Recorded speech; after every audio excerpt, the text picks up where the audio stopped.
નમસ્કાર મિત્રો, વ્યાસ પંચમતા સાથે અમિત વ્યાસના જય મહાદેવ। આજે આપણે જોઈએ સારા શિક્ષણ માટે કવચ, જે આપણે વિદ્યા માટે ઉત્તમ માનવામાં આવે છે કે આ કવચ 3 રુદ્રાક્ષોને જોડીને બનાવવામાં આવે છે, જેમાં 4 મુખી રુદ્રાક્ષ, 6 મુખી રુદ્રાક્ષ અને 10 મુખી રુદ્રાક્ષ। આ 4 મુખી વાળો રુદ્રાક્ષ છે એ 4 મુખી રુદ્રાક્ષ 4 વેદ અને સંપૂર્ણ જ્ઞાનનું પ્રતિનિધિત્વ કરે છે।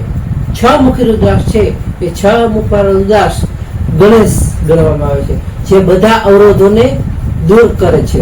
અને 10 મુખી રુદ્રાક્ષ છે એ ભગવાન વિષ્ણુના તમામ પ્રકારના જ્ઞાન પ્રદાન કરે છે, એટલે 10 મુખી છે એ 10 અવતારોનું પ્રતિનિધિત્વ કરે છે। આ કવચ શિક્ષણના ક્ષેત્રમાં વિશેષ સિદ્ધિઓ પ્રદાન કરે છે। જે વિદ્યાર્થીઓ મિત્રો છે, જે ભણતા લોકો છે, તેને માટે આ કવચ ઉત્તમ માનવામાં આવે છે। ગુરુવારે સવારે સ્નાનાદિ કર્મ કરી, ગુરુવારે સવારે સ્નાનાદિ કર્મ કરી ત્યારબાદ આ 3 રુદ્રાક્ષ લઈ આવી સવારે તેને ગંગાજળથી શુદ્ધ કરી ત્યારબાદ એને ચંદનનું લેપન કરી કુમકુમ, ચોખા, પુષ્પ, ધૂપ, દીપ વગેરે આપી અને આ 3 રુદ્રાક્ષ ઉપર ઓમ અંગ નમઃ શિવાય, ઓમ અંગ નમઃ શિવાય, ઓમ અંગ નમઃ શિવાયની એક માળાનો જાપ કર્યા પછી આ કવચ પહેરો તો સારી એવી સિદ્ધિ પ્રાપ્ત થાય છે। શિક્ષણ ક્ષેત્રે સારી એવી બુદ્ધિનો વિકાસ થાય છે। નમસ્કાર મિત્રો, આ વિડીયો લાઈક કરો, શેર કરો અને